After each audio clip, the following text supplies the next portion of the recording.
Hello बच्चों, good morning. आज की तारीख है 14 जनवरी 2025। आज के करंट अफेयर क्वेश्चन और ललन टॉप प्रश्नों में आप सभी का स्वागत है।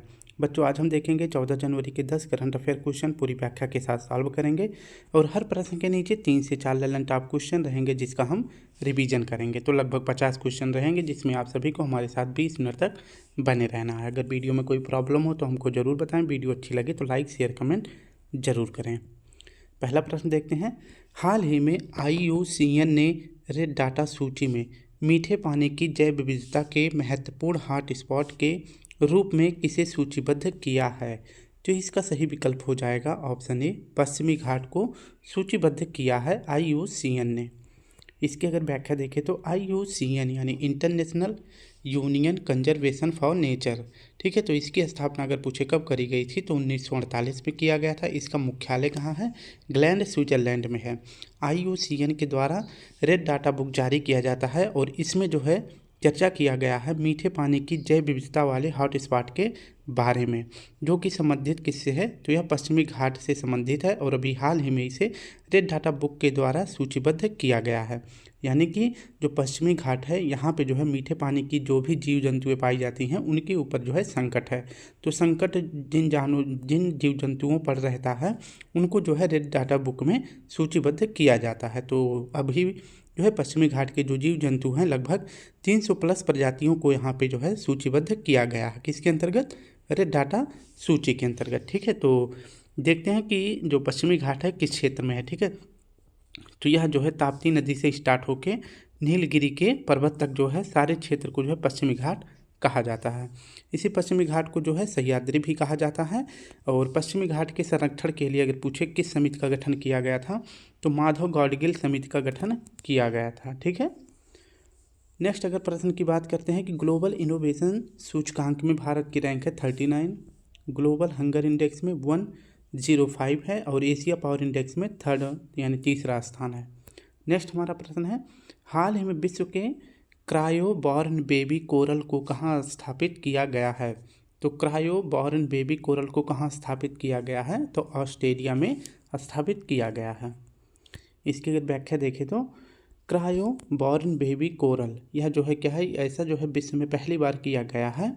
जो ये कोरल है कि कोरल का मतलब क्या है? यह कोरल एक प्रकार का जीव है, ठीक है। तो यह जीव है और इसी कोरल से जो है प्रवाल भित्ति बनता है, ठीक है। तो आप सभी जानते होंगे कि जो ऑस्ट्रेलिया के पूर्वी भागों में है, यह हम अपने भारत के देखें तो भारत में अगर पूछे कि कोरल से बने कौन कौन से द्वीप हैं तो यह लक्ष्य सागर है, मन्नार की खाड़ी है और अंडमान निकोबार द्वीप समूह के कुछ भाग जो है कोरल से बने हैं और यहाँ पे जो है खंभात खाड़ी भी कोरल से बना है, ठीक है। तो वहीं कोरल जो है क्या है, एक जीव है जिसे प्रवाल भित्ति बनती है। और क्रायो का मतलब क्या होता है? क्रायो का मतलब होता है अति न्यून ताप पर, ठीक है। तो अति न्यून तापमान पर फ्रीज किए गए अंडाणु और शुक्राणु के बीच जो है निषेचन करके बेबी कोरल को जो है क्या किया गया है, मतलब बनाया गया है, ठीक है। तो बेबी कोरल को जो है बनाया गया है, बॉर्न बेबी कोरल को बनाया गया है कैसे? अंडाणु और शुक्राणु को अति न्यून तापमान पर फ्रीज करके निषेचन की क्रिया के माध्यम से जो है बॉर्न बेबी कोरल को बनाया गया है। और इसे अगर पूछे कहाँ रखा गया है तो यह ग्रेट बैरियर रीफ ऑस्ट्रेलिया में रखा गया है। ग्रेट बैरियर रीफ ऑस्ट्रेलिया में रखा गया है। और जो यह ग्रेट बैरियर रीफ है यह विश्व की सबसे बड़ी प्रवाल भित्ति है, ठीक है। तो ये आपको याद रखना है कहाँ पर रखा गया है, क्रायोबॉर्न बेबी कोरल को यह ग्रेट बैरियर रीफ ऑस्ट्रेलिया में रखा गया है। हाल ही में किस राज्य के नरसापुर क्रोकेट लैश को रजिस्ट्री टैग मिला है? तो इसका सही विकल्प हो जाएगा आंध्र प्रदेश को मिला है, ठीक है, क्योंकि यह प्रोडक्ट जो है कहाँ का है, आंध्र प्रदेश का। सांजी क्राफ्ट को भी हाल ही में GI टैग मिला था और यह GI टैग अगर पूछे किस राज्य का है तो उत्तर प्रदेश के मथुरा का है। सिल्वर फिलिग्री यह उड़ीसा का प्रोडक्ट है, इसे दिया गया है। नेक्स्ट अगर बात करें कि पेटेंट कितने वर्षों के लिए दिया जाता है तो 20 साल के लिए जो है पेटेंट दिया जाता है। वहीं GI टैग अगर पूछे कितने वर्षों के लिए दिया जाता है तो यह 10 वर्षों के लिए प्रदान किया जाता है। भारत का पहला GI टैग अगर पूछे किसे दिया गया था तो दार्जिलिंग की चाय को दिया गया था। और कब दिया गया था तो 2004 में दिया गया था, ठीक है। GI एक्ट अगर पूछे कब आया था तो GI एक्ट अगर पूछे कब आया था तो यह आया था 1999 में। कब आया था तो 1999 में आया था। तीसरा प्रश्न हमारा है, हाल ही में फ्यूचर ऑफ जॉब्स रिपोर्ट 2025 किसने जारी की है? तो यह जारी किया गया है वर्ल्ड इकोनॉमिक फोरम के द्वारा। ऑप्शन डी हमारा सही हो जाएगा। इसकी अगर व्याख्या देखें तो फ्यूचर ऑफ जॉब्स रिपोर्ट 2025, यह रिपोर्ट अगर पूछे किसने जारी किया है तो यह जारी किया गया है वर्ल्ड इकोनॉमिक फोरम के द्वारा जारी किया गया है। और इसकी स्थापना कब होती है? 1971 में होता है। और WEF का अगर पूछे मुख्यालय कहाँ है? जिनेवा, स्विट्जरलैंड में है। और वहीं जो है वर्ल्ड इकोनॉमिक फोरम की एक महत्वपूर्ण बैठक होती है जिसका नाम है शीतकालीन बैठक। यह जो है हमेशा कहाँ पे बैठक होती है? दावोस, स्विट्जरलैंड में यह बैठक होती है। और इसी के द्वारा जो है कौन सा इंडेक्स जारी किया जाता है? ग्लोबल जेंडर गैप इंडेक्स जारी किया जाता है। इसमें भारत की रैंक क्या है ये आपको बताना है, ठीक है।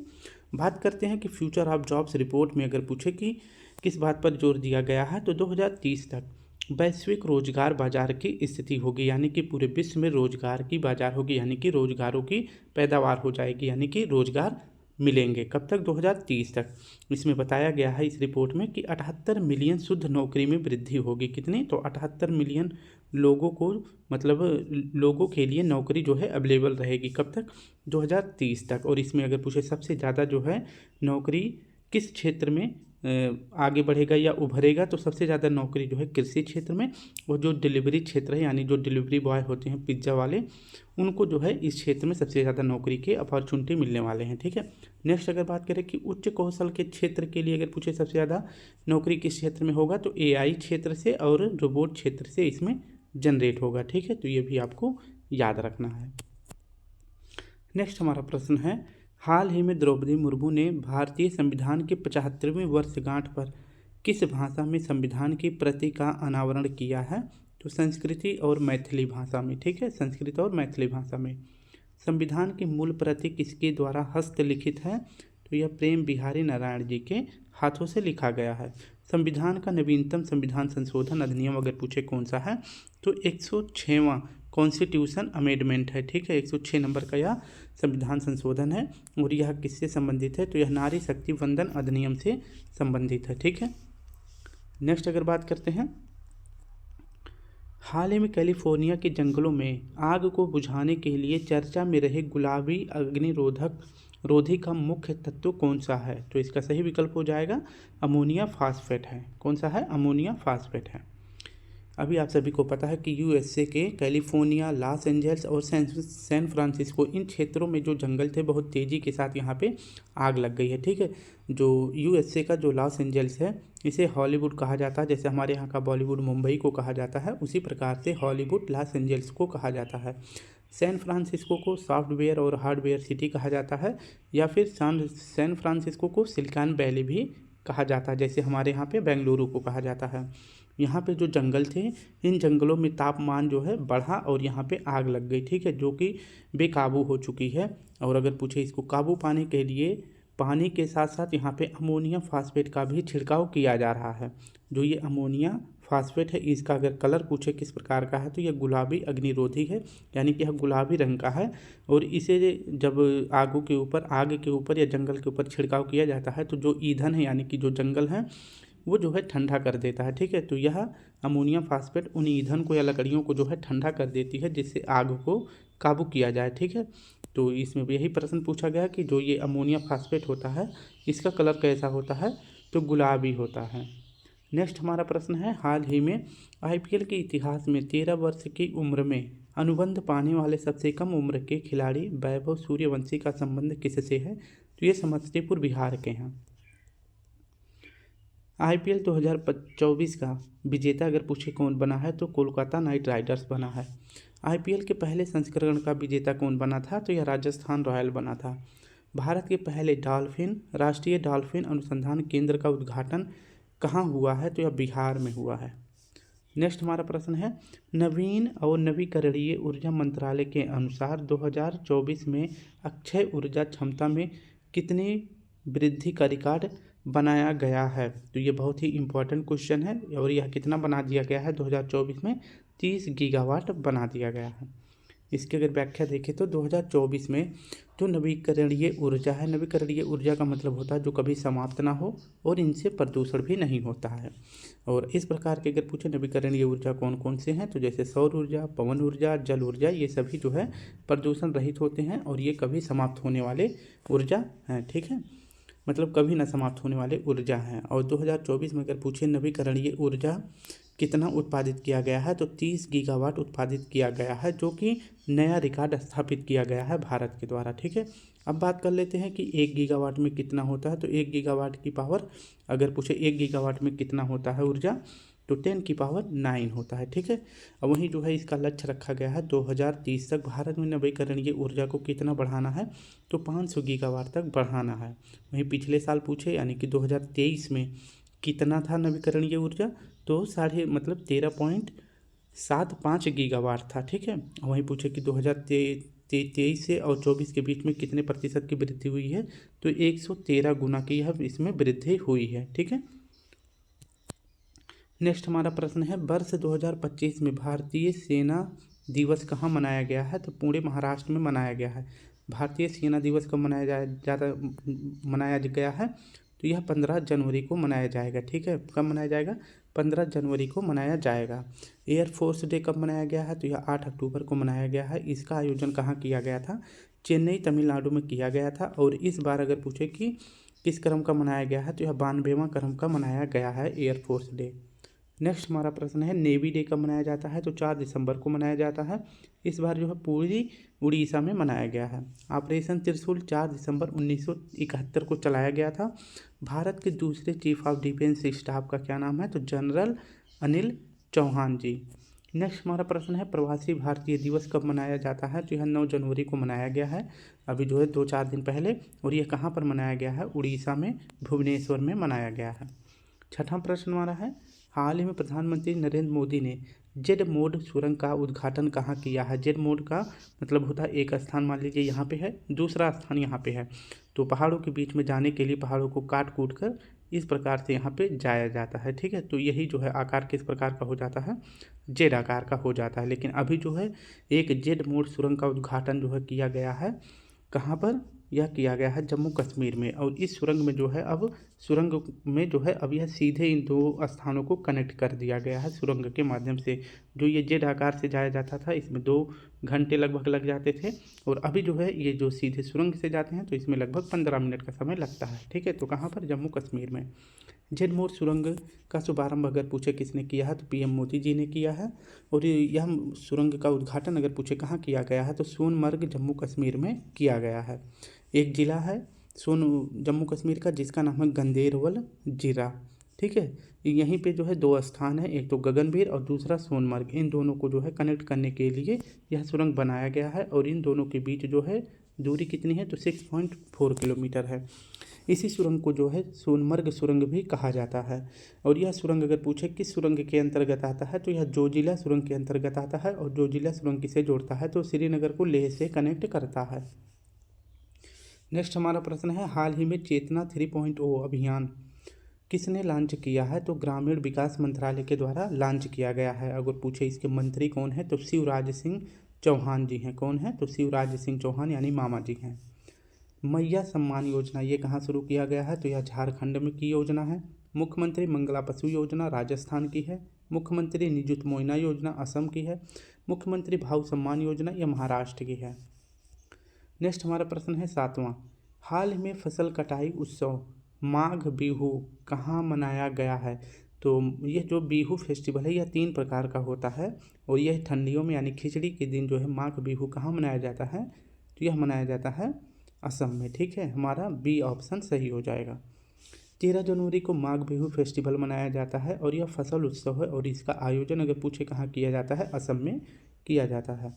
14 फरवरी को यह जो है उत्तरायण कहाँ मनाया जाता है, तो उत्तरायण मनाया जाता है गुजरात में।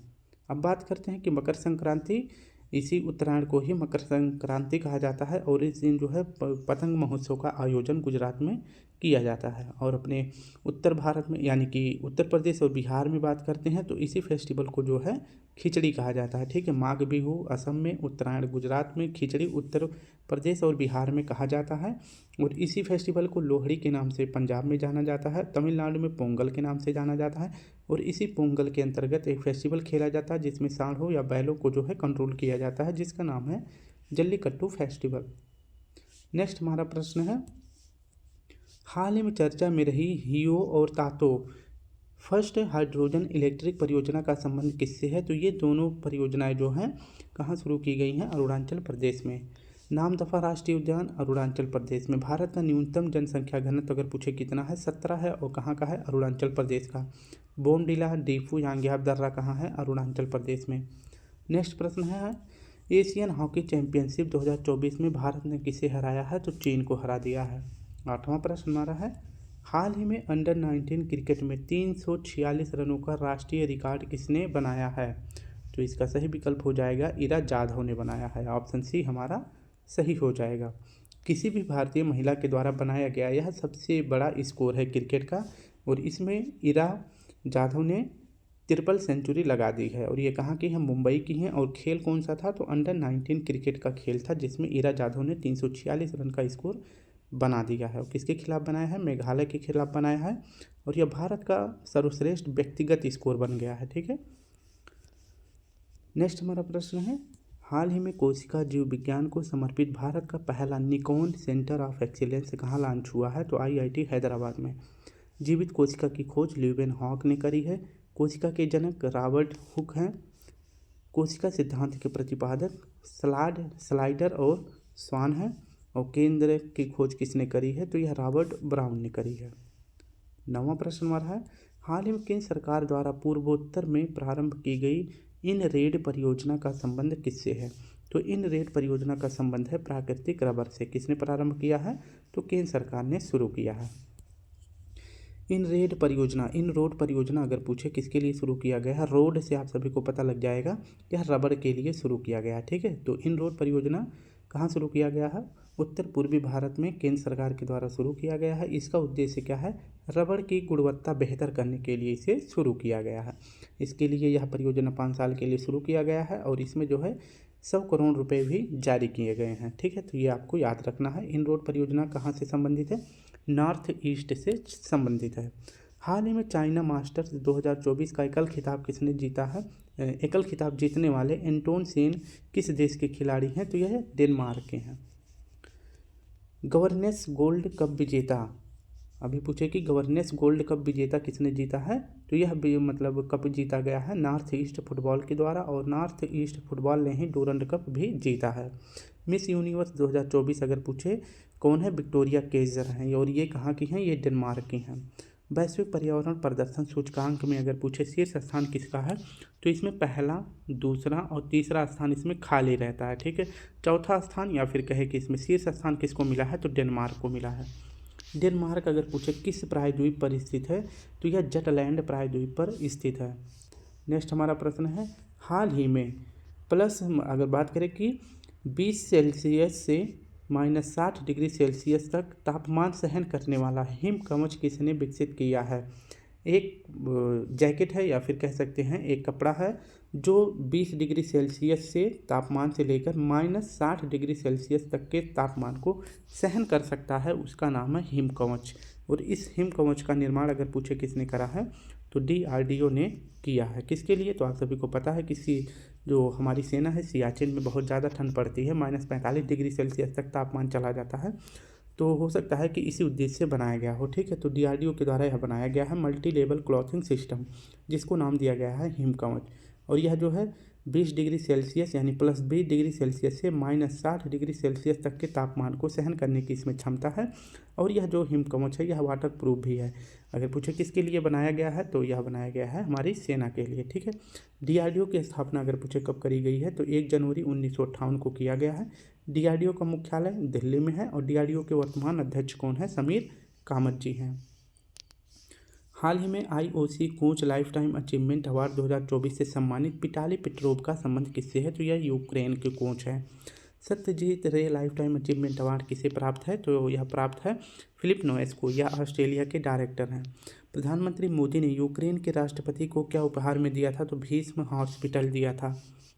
जो कि पोर्टेबल हॉस्पिटल है। नेक्स्ट हमारा और आज का आखिरी प्रश्न है, लाइफ टाइम अचीवमेंट अवार्ड के लिए ऑस्कर अवार्ड जीतने वाले एकमात्र भारतीय कौन है? तो एकमात्र भारतीय हैं सत्यजीत रे। और इनको जो है अगर पूछे कि लाइफ टाइम अचीवमेंट के लिए ऑस्कर अवार्ड पहली बार कब मिला था, तो इन्हें 1992 में मिला था। तो स्टूडेंट, इस प्रकार से हमने अपने सभी प्रश्नों को 20 मिनट में समाप्त कर दिया है। अगर वीडियो अच्छी लगे तो लाइक शेयर कमेंट जरूर करें। कल फिर मिलते हैं, तब तक के लिए आप सभी को प्यारा सा जय हिंद, जय भारत।